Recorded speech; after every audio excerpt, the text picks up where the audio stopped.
बात सुने, आप क्या कर रही हैं? मैं आपसे पहले आई हूँ। अच्छा ज्यादा बहस ना करो, हटो सामने से।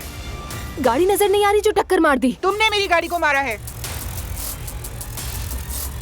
ये सब ठीक नहीं हो रहा। जो होगा देखा जाएगा। मौजूदा सूरत हाल यह है कि यहाँ आते हुए दुआ साहिबा ने एक खातून पर हमला किया। आप 2 दिन बाद दोबारा आइएगा। तुम्हें अगर कोई मारे तो संभलना होगा, अगर चोट लगे तो बर्दाश्त करना होगा, गिरो तो उठना होगा, संभलना होगा। दुनिया में औरत होना यही है, तुमने कुछ गलत नहीं किया। अब गौर से सुनो, हम यहाँ से जा रहे हैं, लेकिन दोबारा वापस आने के लिए। मेरे दिल में कोई है जिसे मैं चाहता हूँ। मासूम है वो, सादा सी है बहुत। वो एक आर्टिस्ट है। रमीज, सुना है आप मुझे ढूंढ रही थी। अरे ये तो असलान है। अब तुम देखो कि मैं क्या करती हूँ। अजलान, मेरी बेटी वापस करो।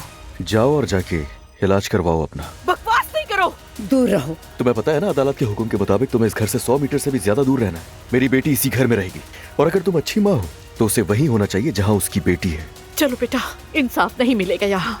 दुआ, ऐसा मत करो बेटा। मेरी एक और शर्त है वैसे, आइंदा तुम अपनी माँ से नहीं मिलोगी।